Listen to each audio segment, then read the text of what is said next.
Hello everyone, this is me Nusrin Banigre back once again with a new chapter of class 10 political science. The chapter name is power sharing. With this chapter, we resume the tour of democracy that we started last year. This is the sharing of power of legislative, executive and judiciary among the citizens of India. This is very important to design a democracy. The first of all, I am going to discuss the overview sections first and then go to the two stories, Belgium and Sri Lanka, and the related powers sharing among the social groups and political parties.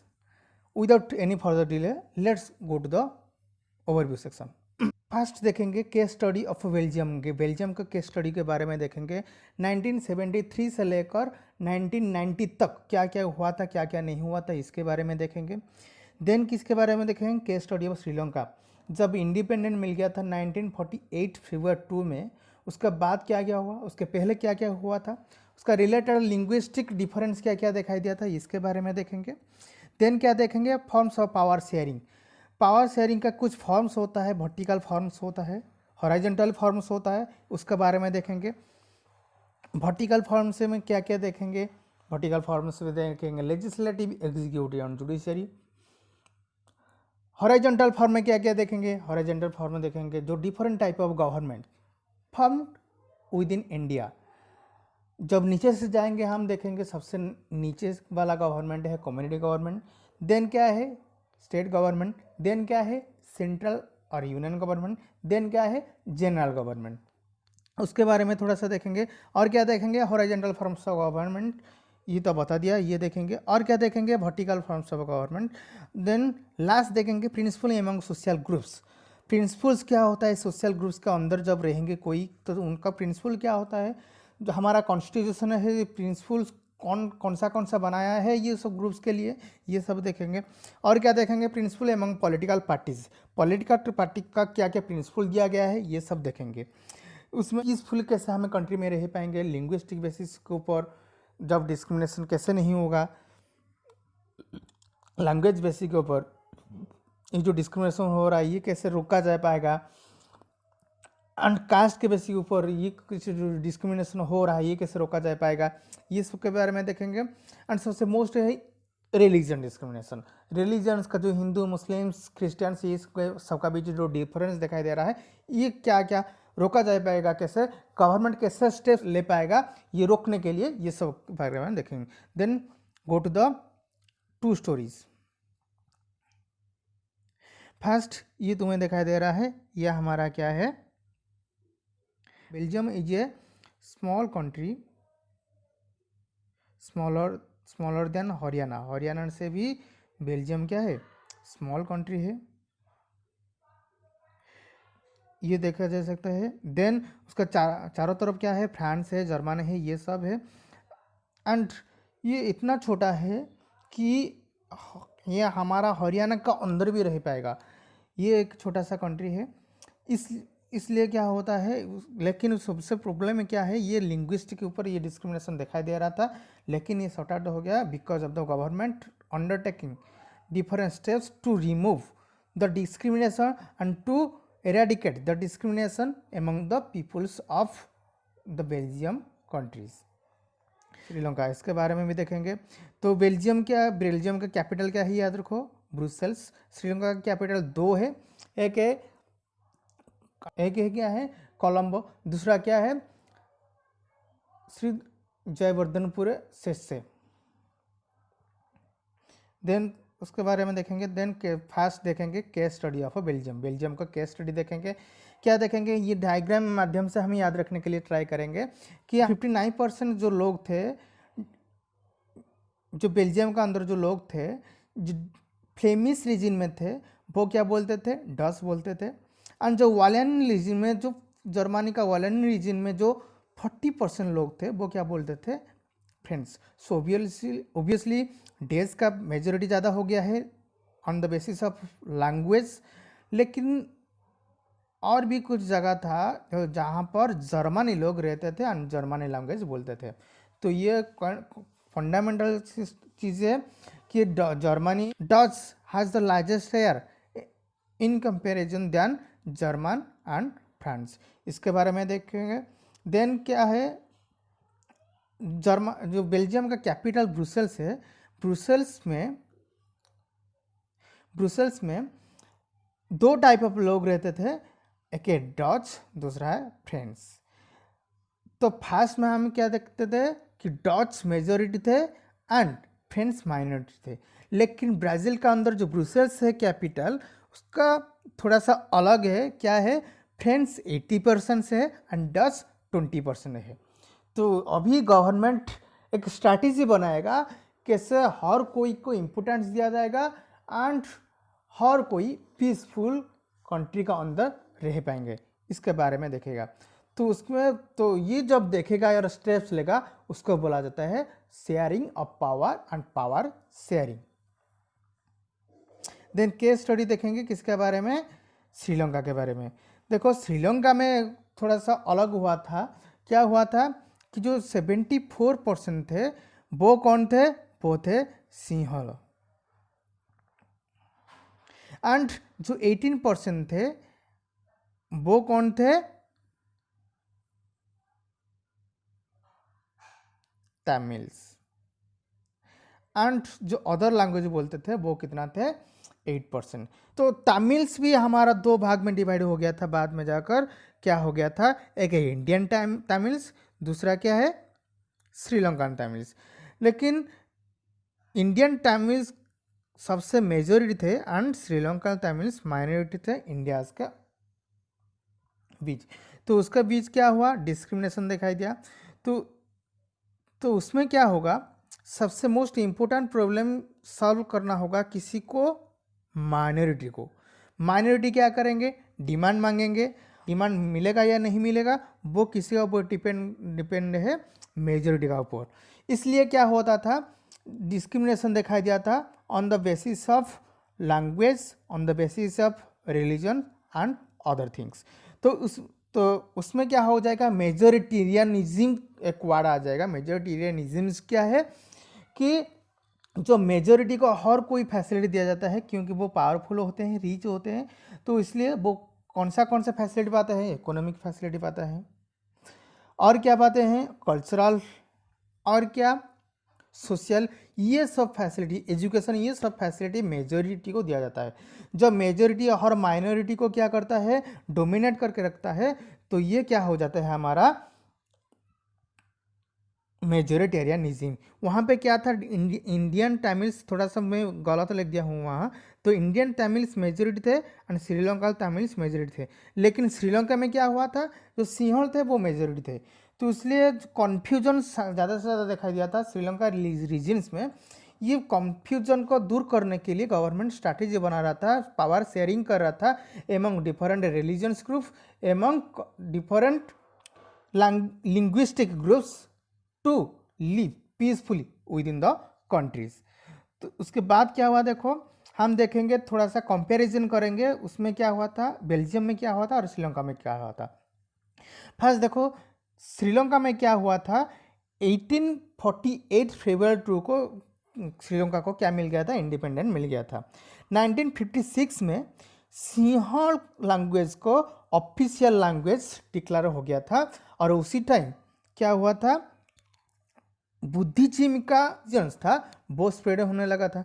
उसके बाद क्या, Sri Lanka Tamils problem दिखाई दिया। Sri Lanka Tamils अभी क्या करेंगे, जाकर practice बनाएंगे, जाकर डिफरेंट टाइप ऑफ स्ट्रगल करेंगे। क्यों, क्योंकि उनको इंडिपेंडेंट नहीं मिल रहा है। फंडामेंटल चीज़ याद रखो।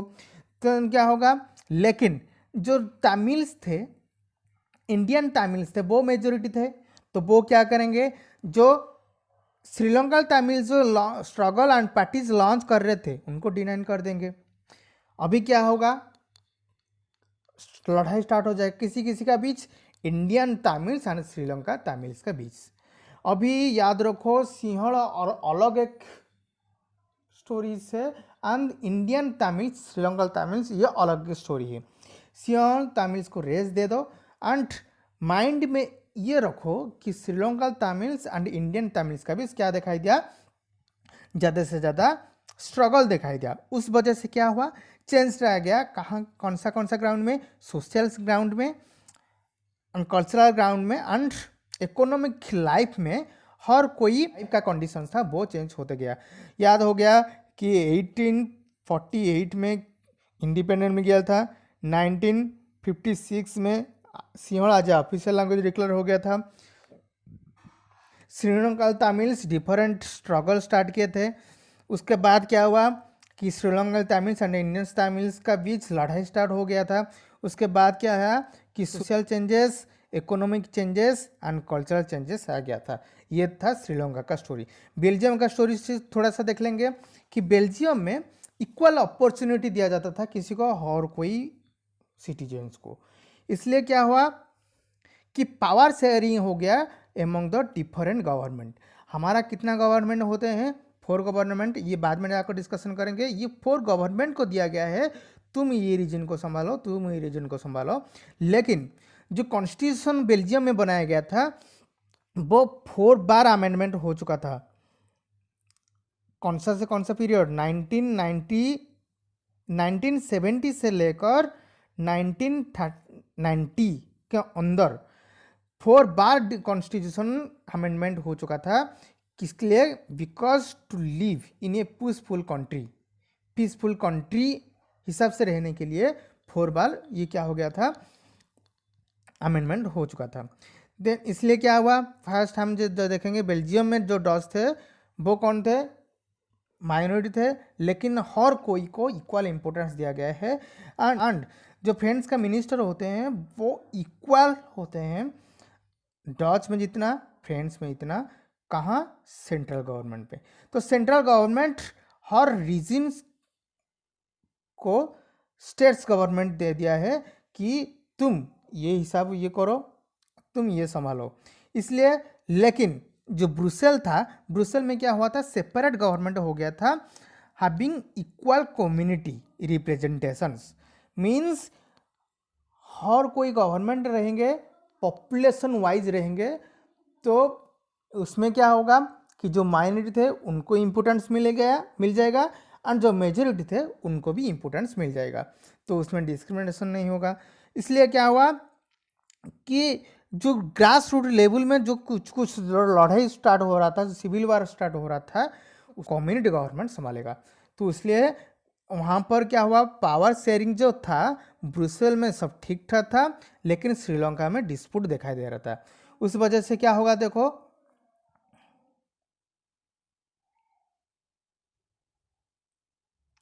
कि जो प्रिंसिपल्स ऑफ डेमोक्रेसी का प्रिंसिपल्स क्या हो जाएगा, वहाँ पर डेमोक्रेसी का प्रिंसिपल वहाँ क्या हो जाएगा, लागू हो जाएगा हर कोई कंट्री में। देखो डेमोक्रेसी का कुछ प्रिंसिपल, 4 प्रिंसिपल से क्या क्या है। Peoples are the sources of all political party. सबसे मोस्ट इंपोर्टेंट डेमोक्रेसी में क्या कौन होते हैं? पीपुल्स। तो सबसे मोस्ट पावरफुल जो रोल प्ले करते हैं वो कौन? People. They rule themselves through the constitutions of self governance. Means वो क्या करेंगे, एक रिप्रेजेंटेटिव चुनेंगे कॉन्स्टिट्यूएंसी माध्यम से, एंड वो रिप्रेजेंटेटिव जाकर ये हर कोई पॉपुलेशन और पीपल का डिमांड जाकर रखेंगे गवर्नमेंट में। उसके बाद क्या होगा, respect to given every group and its view. तो क्या होगा, हर कोई ग्रुप्स को एंड इट्स व्यू को क्या दिया जाएगा, रेस्पेक्ट दिया जाएगा। लैंग्वेज बेसिस के ऊपर, कल्चर बेसिस के ऊपर, कास्ट बेसिस के ऊपर सबको क्या दिया जाएगा, रेस्पेक्ट दिया जाएगा। Everyone has equal share in sharing public policies. जो पब्लिक पॉलिसीज होगा, एवरीवन मीन्स रिलीजन बेसिस के ऊपर, हिंदू क्रिश्चियन जुडिशियनिज्म ये सब का इक्वल होगा। कास्ट के ऊपर general SC BC ST OBC ये सब इक्वल हो जाएंगे, एंड जो कल्चर बेसिस के ऊपर ये सब इक्वल हो जाएंगे। ये हमारा था प्रिंसिपल्स ऑफ डेमोक्रेसी। तो principle of democracy, peoples powerful, governance वो चलाते हैं, सबको रेस्पेक्ट दिया जाता है, एंड सब पब्लिक पॉलिसी जो होता है वो इक्वल होता है। देन क्या देखेंगे कि फॉर्म्स ऑफ गवर्नमेंट, ये इम्पोर्टेंट है। जब हमारा डिस्प्यूट दिखाई देगा तो उस वजह से क्या हो जाएगा, ये फॉर्म्स काम करेगा। कौन सा फॉर्म? देखो हॉरिजॉन्टल फॉर्म एक होता है, दूसरा क्या होता है, वर्टिकल फॉर्म। हॉरिजॉन्टल फॉर्म क्या है, legislative and executive and judiciary. तुम्हें याद है तो legislative who makes the law, executive who works or implement the law, judiciary who takes decision whether it is wrong or right. Vertical form क्या होता है? Indian government, तो याद रखो हॉरिजॉन्टल ऐसे लाइन होता है एंड वर्टिकल ऐसे लाइन होता है. सबसे ऊपर कौन आएगा? इंडियन गवर्नमेंट और जनरल गवर्नमेंट. देन क्या आएगा? Union government. देन क्या आएगा? State government. सबसे नीचे ग्रास रूट लेवल में जो काम करता है वो local government, community government. Then क्या देखेंगे हम? Horizontal power sharing. Horizontal power vividly हम एक्सप्लेन करेंगे. हमको पता है कि legislative who makes the law, executive who executive the law. ये आसपास पार्लियामेंट का लोग होते हैं. तो ये judiciary means high courts at a different level in different form, वो होता है जुडिशियरी. जुडिशियरी को मैं क्यों अलग कर दिया हूँ? क्योंकि judiciary has the independent power to जज policies made by the government.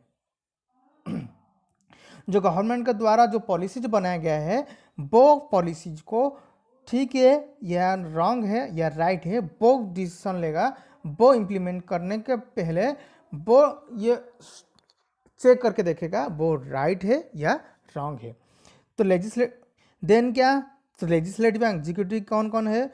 Who makes the law known as executive, who implements the law known as executive. Then जो कैबिनेट मिनिस्टर वो लॉ बनाते हैं एंड स्पेशली प्राइम मिनिस्टर जो हर कोई law को implement करता है एंड वह एग्जीक्यूट करता है वो कौन है? Prime minister and other important ministers. Executive कौन है? हाई कोर्ट्स जाएगा. एग्जीक्यूटिव का मीनिंग क्या है? Courts in different form of at different level. Different level में जो कोर्ट्स होते हैं उनको बोला जाता है एग्जीक्यूटिव. वो कौन कौन है? सबसे फर्स्ट आएगा क्या? Supreme court. देन क्या आएगा? High court. देन क्या आएगा? जज कोर्ट. देखो ये याद रखो, सुप्रीम मीन सबसे हाईएस्ट, वो एक ही कंट्री में एक ही होता है जो हमारा दिल्ली में है. तो हाई कोर्ट हमारा इंडिया में टोटल 24 हाई कोर्ट्स है जो हर कोई स्टेट्स के लिए रिप्रेजेंटेटिव करते हैं एंड डिसीजन लेते हैं. जज कोर्ट हर कोई डिस्ट्रिक्ट में डिस्ट्रिक्ट कोर्ट रहते हैं एंड जज कोर्ट रहते हैं. वो जो civil law and criminal law suddenly वो रिकवर करने के लिए डिसीजन लेते हैं वो कौन होते हैं? जज court. Then power sharing among different social groups. तो ये याद रखो पावर शेयरिंग कैसे होता है? वर्टिकल फॉर्म में एंड हॉरिजॉन्टल फॉर्म में होता है. देखो power can be shared among the government at different levels. Power share होता है डिफरेंट लेवल में. एक होते हैं government, general government entire country के लिए and government at different provincial और रीजनल लेवल्स. दैट मीन्स ये क्या हो जाएगा हमारा सेंट्रल गवर्नमेंट और ये क्या हो जाएगा हमारा state government. The divisions of higher and lower levels of government is called as the vertical divisions. ये जो हमारा डिविजन्स है दैट मीन्स क्या है कि लोअर से हायर को हम जो वर्टिकल फॉर्म में जा रहे हैं, कम्युनिटी से लेकर स्टेट्स, सेंट्रल एंड जनरल, ये जो फॉर्म्स में दिया गया है शेयरिंग ऑफ पावर. एक पावर शेयरिंग होता है.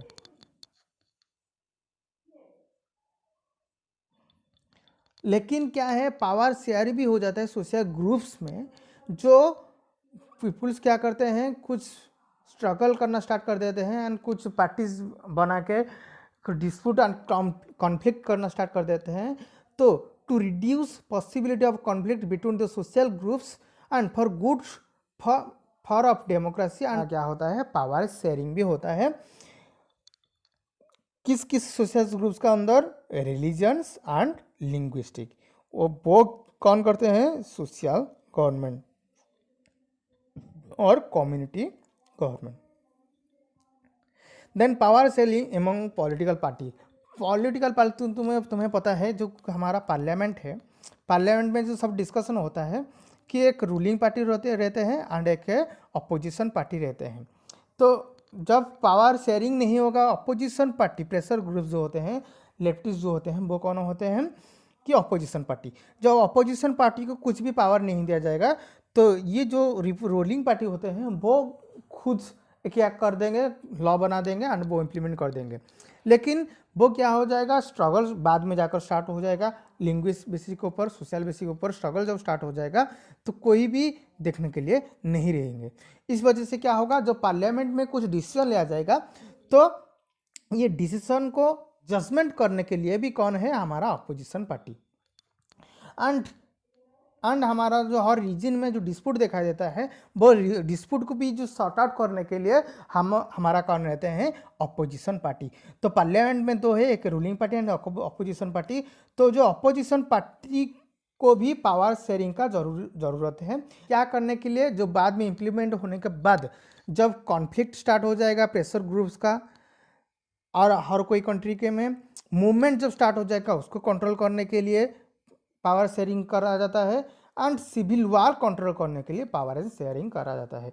तो इसमें हमको क्या शिक्षा मिला कि power sharing is the most important thing for our country, not for the citizens but for the disturbances of the nations. This is all about your first chapter, power sharing. Thank you.